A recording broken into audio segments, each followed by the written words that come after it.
नमस्कार, economy today में आप सभी का स्वागत है। मैं हूं आंचल गुलाटी कुंबर। ग्लोबल मार्केट से अच्छे संकेत मिल रहे हैं। सुबह के कारोबार की बात करें तो गिफ्ट निफ्टी में भी रिकवरी नजर आ रही है।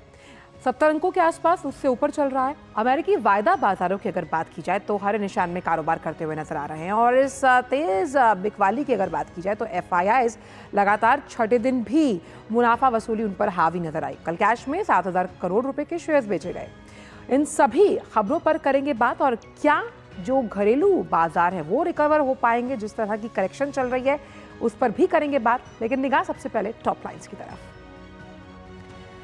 वैश्विक आर्थिक अनिश्चितताओं के बावजूद वित्त वर्ष 2023-24 में 238 में से 115 देशों में बढ़ा भारत का निर्यात। जिन देशों में निर्यात बढ़ा उनमें अमेरिका, संयुक्त अरब अमीरात, नीदरलैंड, ब्रिटेन, सऊदी अरब, सिंगापुर जैसे समेत बड़े देश शामिल। भारत के निर्यात में UAE 35.6 अरब डॉलर के निर्यात मूल्य के साथ प्राथमिक गंतव्य स्थान के तौर पर उभर कर आया सामने। आज मनाया जा रहा है अक्षय तृतीया का पर्व। इस दिन सोने की खरीदारी को माना जाता है शुभ। अगले साल 20% तक का रिटर्न मिलने की संभावना। Gold ETF, sovereign gold bond और साथ ही साथ फिजिकल गोल्ड निवेश के बेहतरीन विकल्प। एयर इंडिया प्रबंधन और एयर इंडिया एक्सप्रेस यूनियन के बीच जारी विवाद हुआ खत्म। एयरलाइन ने बर्खास्त कैबिन क्रू सदस्यों को बहाल करने पर जताई सहमति। सभी कर्मचारियों को बहाल करने का दिया आदेश। एयरलाइन के कैबिन क्रू सदस्यों ने उनके उठाए गए मुद्दों पर विस्तार से बात करने के लिए सहमति से वापस ली है अपनी उड़ान। हड़ताल और सप्ताह के आखिरी कारोबार दिन आज बढ़त के साथ खुले हैं भारतीय शेयर बाजार। कल का जो ट्रेडिंग सेशन था उसमें लाल निशान के साथ बंद हुए थे सेंसेक्स और निफ्टी। तो इन तमाम बड़ी जो आर्थिक खबरें हैं उन पर रहेगी हमारी नजर। और अब बात करते हैं एक्सपोर्ट से जुड़ी हुई। वाणिज्य मंत्रालय की तरफ से जारी आंकड़ों को अगर हम देखें तो उसके मुताबिक वैश्विक आर्थिक अनिश्चितताओं के बावजूद वित्त वर्ष 2023-24 में कुल 338 गंतव्यों में से 115 देशों को भारत का उसमें हम देखें तो निर्यात में बढ़ोतरी हुई है, यानी कि एक्सपोर्ट के मोर्चे पर। जिन देशों में भारत से निर्यात बढ़ा है उनमें अमेरिका, संयुक्त अरब अमीरात, नीदरलैंड्स, चीन, ब्रिटेन, सऊदी अरब, सिंगापुर, बांग्लादेश, जर्मनी, इटली शामिल हैं, यानी कि बड़े देश हैं। पिछले वित्त वर्ष में देश का वस्तु निर्यात 3% गिरावट के साथ 437 अरब डॉलर रहा। हालांकि अगर हम सेवा निर्यात की बात करें यानी कि सर्विस एक्सपोर्ट की तो 341 अरब डॉलर ये रहा है, जो कि 2022-23 में 325 अरब डॉलर के आसपास रहा। आंकड़े ये बताते हैं कि लगातार वैश्विक चुनौतियों के बावजूद देश का कुल निर्यात 2022-23 में उच्चतम स्तर पर था। पिछले वित्त वर्ष की अगर बात करें तो ये निर्यात 778 डॉलर के आसपास रहा है, जबकि वित्त वर्ष 2022-23 में ये 776.4 अरब डॉलर के आसपास रहा है। इस तरह से निर्यात में 0.23% की मामूली वृद्धि दर्ज की गई थी। हालांकि भारत के वस्तु निर्यात की हिस्सेदारी भी 2014 की तुलना में अगर हम आज की बात करें तो 1.70 से बढ़कर ये 1.25% के आसपास है। और इस दौरान विश्व माल निर्यातकों में भारत जो है लगातार उसके पायदान में इजाफा हुआ। 19वें स्थान से वो 17वें स्थान पर आया। इसके अलावा 2023-24 में शीर्ष 10 गंतव्यों में भारत के निर्यात में सालाना आधार पर 13% की बढ़ोतरी दर्ज की गई।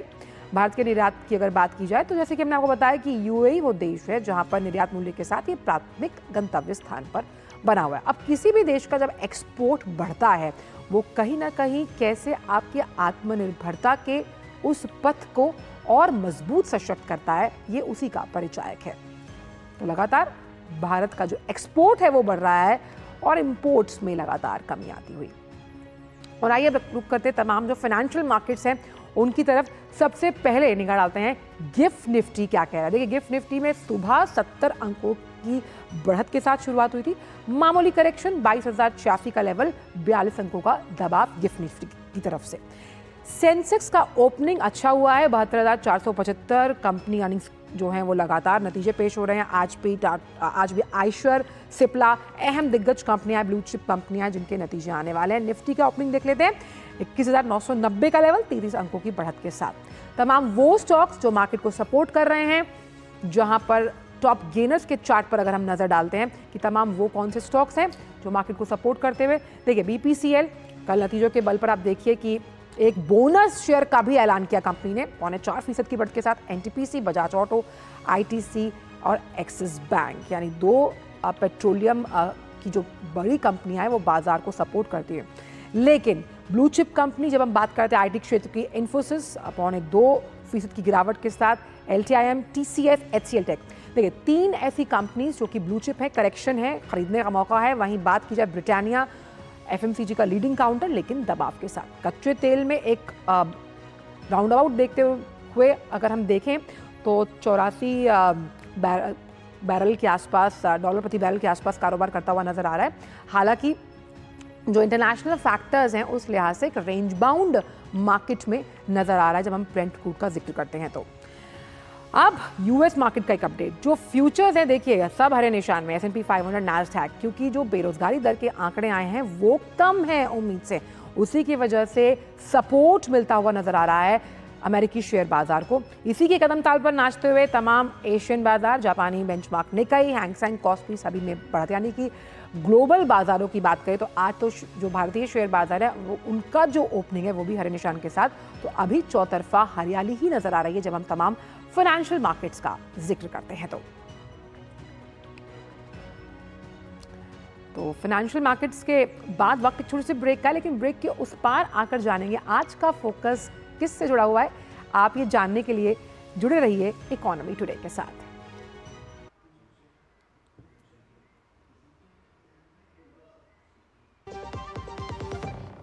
बेटा कहता है पापा बीमा ले लिया होता तो आज हो जाता ऑपरेशन। अब हमें कौन बीमा देगा 70 के बाद? तुम लोगों ने सुना नहीं, 70 साल से ऊपर के सभी वरिष्ठ नागरिकों को 5 लाख तक का इलाज मुफ्त में मिल गया, समझो। बस वोट के दिन पोलिंग बूथ पे जाओ और कमल का बटन दबाओ, मोदी को फिर से लाओ। कमल का बटन दबाएं, भाजपा को जिताएं। शुक्ला बता रहा था आपके बाबूजी ने जायदाद का कुछ हिस्सा नौकर के नाम कर दिया। अब नौकर हर काम अपना घर समझ के करेगा। समरकूल, जो हर दिल करे कबूल। बात जब पीढ़ियों के लिए बनने वाले घर की हो तो जिम्मेदारी बड़ी हो जाती है। गैलेंट समझता है ये जिम्मेदारी। अब डबल एम रिब्स के साथ गैलेंट एडवांस TMT रीबार, निर्माण का रियल हीरो। किसानों को जारी रहेगी 6,000 रुपए की सम्मान निधि। यह है मोदी की गारंटी।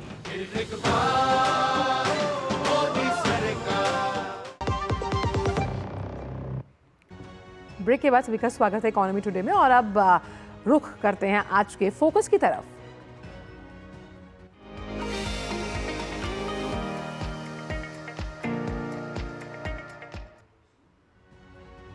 दस मई 2024 यानी आज का दिन जब अक्षय तृतीया के पर्व को मनाया जा रहा है। इस पर्व पर माता लक्ष्मी के पूजा का विधान है।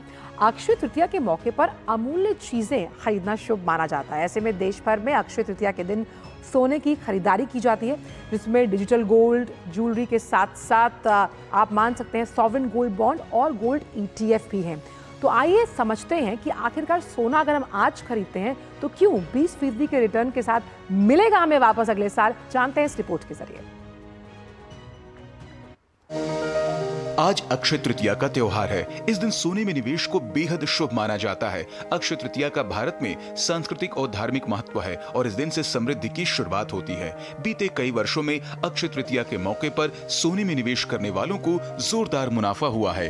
सोने की कीमतों में आ रही तेजी देखकर बिजनेस एक्सपर्ट्स का कहना है कि इस अक्षय तृतीया पर सोना खरीदा तो अगले साल 20% तक रिटर्न मिल सकता है। सोने की कीमतों में उछाल के कारणों में भू राजनीतिक तनाव से लेकर वैश्विक आर्थिक मंदी जैसे फैक्टर्स हैं। किन तरीकों से सोने में निवेश करने पर मिल सकता है फायदा, आइए जानते हैं। गोल्ड एक्सचेंजेस ट्रेडेड फंड्स यानी गोल्ड ETF, इसमें सोने को शेयर की तरह खरीदने की सुविधा होती है। ये एक्सचेंजेस ट्रेडेड फंड हैं जिन्हें स्टॉक एक्सचेंज पर खरीदा और बेचा जा सकता है। सॉवरेन गोल्ड बॉन्ड भी अच्छा ऑप्शन। सॉवरेन गोल्ड बॉन्ड एक सरकारी बॉन्ड होता है, सरकार समय समय पर जारी करती है। इसकी कीमत सोने के वजन के हिसाब से होती है। सॉवरेन गोल्ड बॉन्ड में इश्यू प्राइस पर हर साल 2.50% का तय ब्याज मिलता है। इसमें निवेश के लिए डीमैट अकाउंट जरूरी होता है। फिजिकल गोल्ड में निवेश यानी सोने के बिस्किट या सिक्के खरीद सकते हैं। डिजिटल गोल्ड, इसकी सबसे बड़ी विशेषता है कि इसमें आपको सोने की क्वालिटी को लेकर कोई समस्या नहीं होती है। डिजिटल गोल्ड खरीदते हैं तो आपके पास उसे फिजिकल गोल्ड में कन्वर्ट करने का ऑप्शन होता है। सोने में यही तेजी जारी रही तो अगली अक्षय तृतीया तक सोना 85,000 के पार निकल जाएगा। एक्सपर्ट्स के मुताबिक भी ये ट्रेंड जारी रहने की संभावना है। अक्षय तृतीया के पावन मौके पर सोने जैसे सेफ हेवन में निवेश लोगों की भावनाओं से जुड़ा है और इस अक्षय तृतीया पर भी सोने की खरीदारी में जोरदार इजाफा देखने को मिलेगा। Bureau report, DD news. और हमारे साथ इस खबर पर ज़्यादा चर्चा करने के लिए बेहद खास मेहमान जुड़े हुए हैं। राहुल गुप्ता साहब हैं, expert Boolean market. Rahul ji, आपका बहुत बहुत स्वागत है। तो जिसे हम सेफ हेवन मानते हैं अपनी टर्म्स में, पीली धातु यानी कि सोना, अगर अक्षय तृतीया की बात की जाए तो तमाम जो एक्सपर्ट्स हैं उनका मानना है राहुल जी कि आने वाले साल में 20 से 25% का रिटर्न देगा।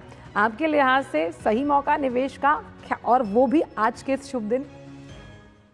अक्षय तृतीया के अवसर पर आपको और आपके व्यूअर्स को मेरी तरफ से बहुत बहुत शुभकामनाएं। और जैसा कि आपने बताया तो 2021 में सोने का दाम अक्षय तृतीया के दिन 48,000 था और अब 74 है। तो हम 1.5 गुना से भी ऊपर आ गए। तो यदि उसको 3 से भाग करें तो अंदाजन 17% पर ईयर का रिटर्न है सोने के अंदर पिछले 3 सालों के अंदर। तो इसके अंदर जिन लोगों ने सोवरिन गोल्ड बॉन्ड खरीदा है उनको तो पिछले 3 सालों में ब्याज भी मिलता रहा, परंतु मतलब सोने का जो दाम में इजाफा हुआ वो अलग है और 7.5% जो ब्याज मिला वो अलग है उनके पास। और साथ में कैपिटल गेन के जो फायदे हैं, यदि आप 5 साल का सोवरिन गोल्ड बॉन्ड जो भारत सरकार आरबीआई के थ्रू देती है, यदि आप वो लेते हैं तो आपको आखिरी में कैपिटल गेन भी नहीं लगता है। तो अक्षय तृतीया बहुत अच्छा समय है सोना खरीदने के लिए और अभी कोई रुकावट नजर आती नहीं है। उसका कारण जो है सोने के दाम के इजाफे का आज की तारीख में। सोने में 2 फैक्टर होते हैं, एक तो होता है अंतर्राष्ट्रीय दाम जी, और साथ में रुपये और डॉलर का रिलेशनशिप। अब इस साल के अंदर दोनों चीजें बढ़ रही हैं। जो अंतर्राष्ट्रीय दाम है सोने का वो ऑल टाइम हाई पे है $2350। और ये बढ़ क्यों रहा है? ये इसलिए बढ़ रहा है कि जो अंतर्राष्ट्रीय बैंक होते हैं अलग अलग देशों के, खासतौर पे जिसमें चाइना, रशिया, जिनके ऊपर, जैसे रशिया के ऊपर सैंक्शंस हैं वॉर के रहते, तो वो अपना आदान प्रदान और देशों से करते हैं, वो सोने में कर रहे हैं आज की तारीख के अंदर। तो ये सब लोग, इनके सेंट्रल बैंक सोने की जो परसेंटेज है अपने रिजर्व्स में वो बढ़ा रहे हैं। जैसे चाइना के केस में वो 2% से अंदाजन 4.5% पहुंच गई है सोने की जो एलोकेशन है सेंट्रल बैंक की। और चाइना फॉरेक्स रिजर्व के अंदर अंदाजन इस हिसाब से $60-70 बिलियन का इजाफा हो गया सोने का। सेम चीज़ रशिया के अंदर भी मौजूद है और सेम चीज़ ईरान में भी हो रही है। तो इसके रहते अंतर्राष्ट्रीय जितने भी बैंक्स हैं सब लोग सोने के अंदर निवेश कर रहे हैं। और देखने की बात यह है कि भारत में तो ये प्रचलन इतने पहले से है, भारत सोने की चिड़िया कहलाता रहा है। तो जो चीज़ आज अंतर्राष्ट्रीय सेंट्रल बैंक्स को आज लग रही है वो भारत में सदियों से चल रही है और हर घर के अंदर। और आपने बड़ा अच्छा कहा कि आम की आम गुठलियों के दाम जितना पैसे पर खरीदा था उससे ज़्यादा का तो ब्याज लोगों के मुनाफे की पॉकेट में आया होगा। लेकिन तमाम जो हम निवेश के विकल्प अपनी रिपोर्ट के जरिए दिखा रहे हैं, एक एक करके चाहती हूँ कि आप उस पर थोड़ी रोशनी डालें। गोल्ड ETF और सॉवरेन गोल्ड बॉन्ड बहुत ज़्यादा हम मानते हैं कि आकर्षित करते हैं, लेकिन एक नया ट्रेंड है डिजिटल गोल्ड। इसका जो आप मान सकते हैं चलन है, कितना ज़्यादा आने वाले समय में देखते हैं निवेश के लिहाज से? देखिए, 2 चीजें प्रचलन में है 5 साल से, सॉवरेन गोल्ड बॉन्ड और साथ में ETF। तो ये दोनों चीजें एक्सचेंज के ऊपर ट्रेड होती हैं जी। तो सारे सोने के ऑप्शन में एक ही भारत सरकार की ऑप्शन है सॉवरेन गोल्ड बॉन्ड, जिसपे ब्याज भी मिलता है सोना खरीदने के अलावा। और जो ETFs हैं वो एक्सचेंज पे ट्रेड होते हैं, उसमें बैंक्स आपके लिए सोना फिजिकली अपने पास रखते हैं और उसके बदले में आप जब चाहें उसको बेच सकते हैं, जब चाहें उसको रिडीम कर सकते हैं। परंतु अब जो नया डिजिटल गोल्ड का जो कंसेप्ट है उसके अंदर जैसे कि जो पेमेंट बैंक्स हैं उनको भी आप पैसे देकर वो अपने पास आपका फिजिकल गोल्ड जमा रख सकते हैं और आप कितनी भी छोटी से छोटी वैल्यू में खरीद सकते हैं। जो ETF होते हैं और जो सोवरेन गोल्ड बॉन्ड है उनके डिनोमिनेशन हैं, परंतु जो पेमेंट बैंक्स ने स्टार्ट किया है डिजिटल गोल्ड, वो तो 10 रुपये और 100 रुपये तक का भी सोना दे रहे हैं। तो वो इतनी छोटी क्वांटिटी के अंदर दे रहे हैं कि वो चीज़ और किसी चीज़ में मैच नहीं होती और वो केवल उसमें ही वो बात दिखती है। अब जो अक्षय तृतीया का जो फेस्टिवल है, जो त्योहार है, उसके अंदर फिजिकल गोल्ड खरीदने की बहुत एक चलन है, इतने सालों से चलन है। और उसमें एक फायदा जरूर रहता है डिजिटल गोल्ड या फिर ETF के मुकाबले में। ETF आपसे ना सोना रखने के ऊपर खर्चा लेता है, जो कि सोवरेन गोल्ड बॉन्ड और फिजिकल गोल्ड में आपको नहीं लगता। सॉवरेन गोल्ड बॉन्ड में भारत सरकार आपके लिए सोने का ब्याज देने के बाद रखने के भी कोई पैसे नहीं लेती, जो कि ईटीएफ के केस में मेंटेनेंस के लिए भी आपको पैसे देने होते हैं, साल दर साल आपको उसके पैसे उतने कट जाते हैं। तो जो बेस्ट ऑप्शन है वो तो सॉवरेन गोल्ड बॉन्ड है। उसके बाद जो सेकंड ऑप्शन दिखती है वो फिजिकल गोल्ड है, जिसमें आप उसका इस्तेमाल भी कर सकते हैं और ब्याज नहीं आता, परंतु एक रखने का, इस्तेमाल करने का अपना एक चाव। और उसका एक और फायदा है राहुल जी, अगर आप अपनी पत्नी को गिफ्ट करते हैं तो आपके घर में खुशहाली रहती है। खैर, अगर हम फिजिकल गोल्ड की बात करें तो खास तौर पर अब जो सोने के सिक्के या फिर हम गिन्नी की बात करते हैं, उसको लेकर लगातार ये कहते हैं कि भाई ये बिल्कुल खरा सोना होता है। और अब तो अक्षय तृतीया वाले दिन लोगों को मैंने देखा है कि चांदी में भी, क्योंकि चांदी में भी हमने देखा है अच्छा खासा एक रनअप देखा गया है। देखिए, सोने और चांदी के अंदर दोनों में अब हॉलमार्किंग भारत सरकार ने निकाल रखी है। तो उसका पर्पस ये है कि एक आम आदमी जो सोना खरीदे उसको उसमें गलत चीज़ ना मिल जाए, उसको प्योरिटी ठीक मिले। तो जो भी सोना खरीदें, अगर आप गिन्नी खरीदते हैं तो वो 22 कैरेट का सिक्का होता है, मतलब 91.6% सोना होता है और उसके अंदर उतना ही सोना होता है। तो यदि वो खरीदें तो उस पर 916 की जो BIS की स्टैंप है वो ज़रूर देखें। और यदि आप कॉइन्स खरीद रहे हैं जो कि 99.5% प्योरिटी के या 99.9% प्योरिटी के होते हैं, उस केस में भी BIS ने हॉलमार्किंग का लेवल 995 का और 999 का बना रखा है। तो हॉलमार्क देख के खरीदने के बाद प्योरिटी के जो संशय है वो नहीं रहता। और अब UHID करके जो एक नंबर डल जाता है, तो आप BIS की वेबसाइट पे जाके उसको वेरीफाई कर सकते हैं कि किसने बनाया और इसमें क्या प्योरिटी है। तो वो समस्याएं नहीं है। वो एक बहुत अच्छा कदम है सरकार की तरफ से प्योरिटी एश्योर करने के लिए। परंतु बिना हॉलमार्क की चीज़ें खरीदना, चाहे वो सोना हो चाहे वो चांदी हो, वो आज के समय में ठीक नहीं है। सोना इतना महंगा हो चुका है, 74-75 हज़ार रुपये 10 ग्राम, मतलब जो 20 साल पहले 4,000 रुपये 10 ग्राम थी, वो आज की तारीख में 75,000 रुपये, मतलब 20 साल में 20 गुना वाली हालत है। तो वो चीज़ को ध्यान से खरीदा जाए, उसकी गुणवत्ता देखी जाए, हमेशा इनवॉइस से खरीदी जाए, जिससे किसी भी तरह आपका निवेश जो है वो गलत हाथों में ना जाए, आपका पैसा अनसेफ ना हो। एक चीज और समझना चाहूंगी आपसे कि सॉवरेन गोल्ड बॉन्ड और गोल्ड ETFs को अगर हम कंपेयर करते हैं डिजिटल गोल्ड से, तो मेन उसमें अंतर क्या है, जिसके लिए अगर निवेशक का ये सोच रहा है कि भाई मेरे पोर्टफोलियो में अगर इक्विटी का निवेश है और अक्षय तृतीया के दिन मैं आज निवेश करना चाहता हूँ, तो आखिरकार ये वो अंतर कैसे कर पाएगा? देखिए, 3 फैक्टर का अंतर है। एक तो ब्याज का अंतर है, तो सॉवरेन गोल्ड बॉन्ड में आपको ब्याज मिलता है, ETF में आपको ब्याज नहीं मिलता है। और कॉमनैलिटी है, दोनों को आप बेच सकते हैं। आप सॉवरेन गोल्ड बॉन्ड भी बेच सकते हैं और आप ETF भी बेच सकते हैं। परंतु सॉवरेन गोल्ड बॉन्ड में अगर आप लॉन्ग टर्म करते हैं 5 साल 7 साल, तो उस केस में आपका वो एग्जेम्प्ट रहता है लॉन्ग टर्म कैपिटल गेन। फिर तीसरी चीज़ आती है मेंटेनेंस। सॉवरेन गोल्ड बॉन्ड में आपको कुछ भी रख रखाव के लिए पैसा नहीं देना होता। ETF के अंदर आपको साल में मेंटेनेंस चार्जेस उसके जो होते हैं वो देने पड़ते हैं। और दोनों के केस में आपके पास डीमैट खाता यानी खाता होना चाहिए। और अब तो खरीदना बेचना दोनों के केस में बहुत आसान है। आपका बैंक अकाउंट है, वो ऑनलाइन है, तो आप किसी भी प्लेटफॉर्म के थ्रू उसको बेच खरीद सकते हैं। तो असली जो फ़र्क है वो ब्याज और टैक्स का है। सॉवरेन गोल्ड बॉन्ड में ब्याज मिलता है, टैक्स नहीं जाता है लॉन्ग टर्म के अंदर, और डिजिटल के अंदर ब्याज नहीं मिलता है और टैक्स चला जाता है। और अगर और डिजिटल गोल्ड की अगर बात करें तो उसमें सबसे बड़ा अंतर जो मैं पढ़ पा रही वो ये था कि भाई क्वालिटी इश्यूज नहीं होते और साथ ही साथ इसे आप कभी भी कन्वर्ट कर सकते हैं। ये सॉवरेन गोल्ड बॉन्ड में भी है, ये चीज हर ऑप्शन के अंदर ये है। परंतु समय अवधि का फर्क है। जब सरकार आपका बॉन्ड रिडीम करती है तो उस दिन आप सरकार से कहकर, RBI से कहकर अपना फिजिकली गोल्ड ले सकते हैं, डिनोमिनेशन ऑफ 10 ग्राम, 50 ग्राम और 100 ग्राम। और डिजिटल गोल्ड में भी आप उसको रिडीम कर सकते हैं। परंतु डिजिटल गोल्ड में आप जब मर्जी कर सकते हैं, क्योंकि आपको डिजिटल गोल्ड के फॉर्म में कोई ब्याज नहीं मिल रहा। भारत सरकार के केस में जितने साल का आप बॉन्ड खरीद रहे हैं उसके बाद आप रिडीम कर सकते हैं। उसके बाद आपको सिक्का वापस मिल जाता है। ब्याज तो आपको मिलता रहता है सोने के दाम के हिसाब से, परंतु सिक्का और फिजिकल गोल्ड उसके बाद मिलता है। तो अवधि का फर्क है कि कब आप सोना ले सकते हैं, परंतु मिलता आपको हर फॉर्म के अंदर। यहाँ तक ETF में भी आपको फिजिकली सोना वापस मिल जाता है। चलिए, अब ये तो हमने माना कि सोने की कीमतें जो हैं वो आसमान छू रही हैं, ऐसे में उनके फायदे भी। लेकिन अगर आज के दिन कोई पीली धातु में निवेश करना चाहता है तो सोने और चांदी से इतर भी क्या आपके पास कोई ऑप्शन है उनके लिए? देखिए, सोना बहुत स्टेबल है और भारत की माइथोलॉजी देखते हुए ऐसा समझ आता है कि ये हजारों सालों तक गुणवत्ता इस बात की पक्की है कि यदि आपके पास फिजिकली सोना है या किसी भी फॉर्म में सोना है तो आप कभी भी पैसे में कन्वर्ट कर सकते हैं। जैसे रियल एस्टेट वगैरह में जो पैसा होता है वो इतना लिक्विड नहीं होता, इजाफा उसमें भी अच्छा मिलता है, परंतु उस तरह के रिटर्न्स नहीं आते। तो मुझे नहीं लगता कि सोने के अलावा कोई और धातु है। यहाँ तक कि चांदी भी आप फिजिकली उतनी नहीं रख सकते। यदि आप सोचें आप कि आपको 20 लाख रुपए निवेश करने हैं, तो सोने में तो केवल मात्र आज की तारीख में 300 ग्राम भी नहीं आएगा, उससे कम ही आएगा सोना आपके पास।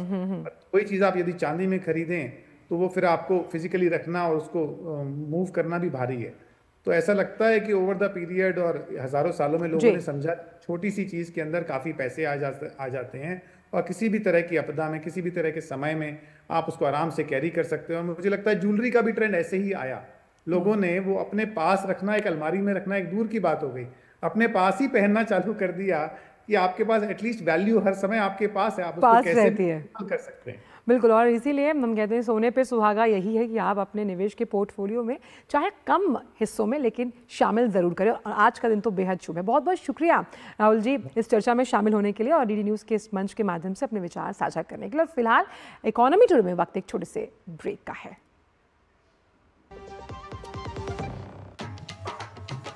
राम भाई साहब, चले क्या? अरे कल शादी है, हम वोट डालने नहीं जा सकते भैया।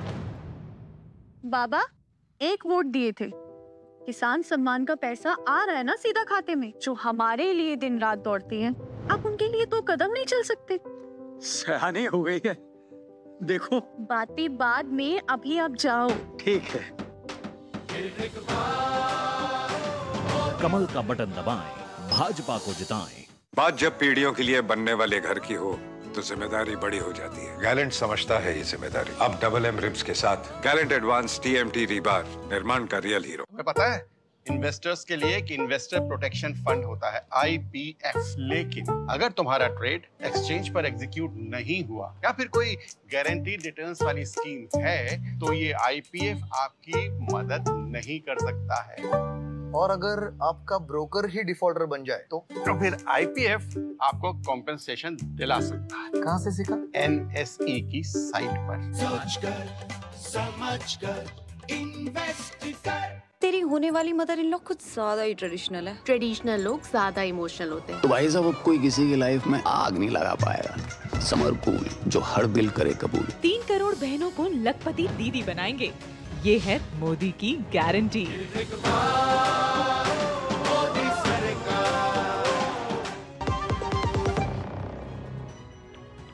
ब्रेक के बाद सभी का स्वागत। और अब कुछ आर्थिक खबरों की तरफ डालते हैं नजर। बात करते हैं आपके स्मार्टफोन की।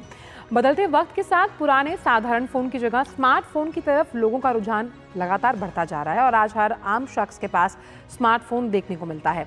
यही वजह है कि देश में एक साल पहले की तुलना में इस साल की पहली तिमाही में स्मार्टफोन्स की जो बिक्री संख्या है उसमें 8% और मूल्य के मामले में 18% बढ़ोतरी हुई। काउंटर पॉइंट रिसर्च की ओर से जारी एक रिपोर्ट में यह माना गया कि तिमाही के दौरान बिकने वाले हर 100 स्मार्टफोन में से 71% 5G स्मार्टफोन थे।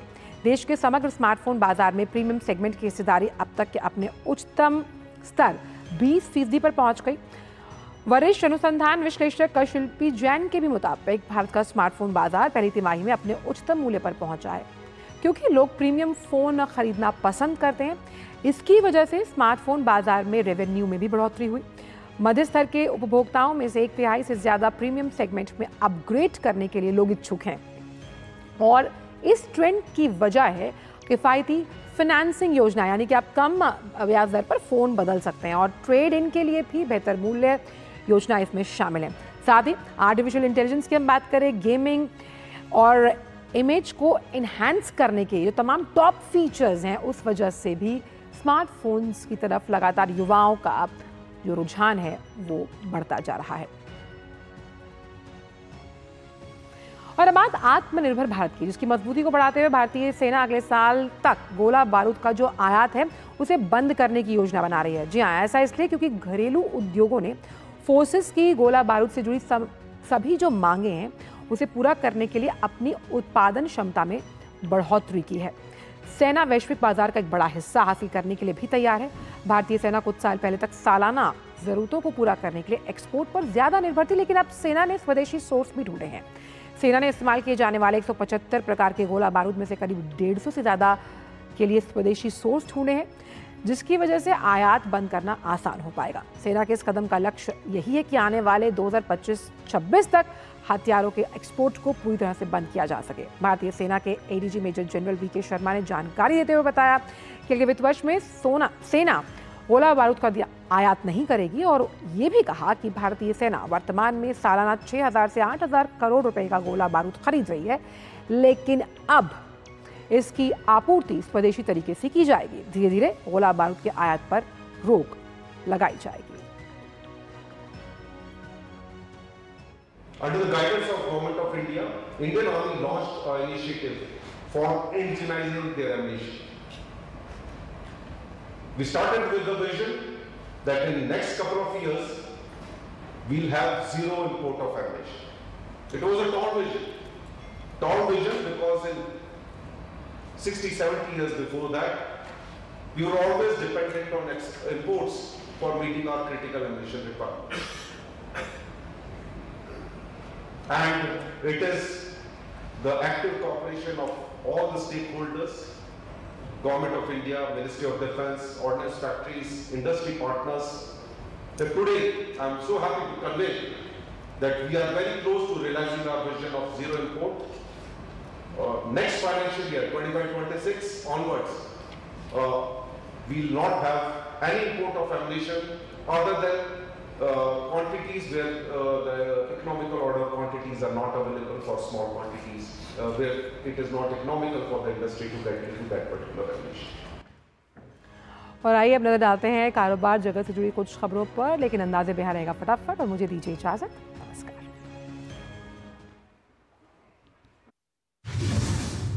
एयर इंडिया प्रबंधन और एयर इंडिया एक्सप्रेस यूनियन के बीच जारी विवाद खत्म हो गया है।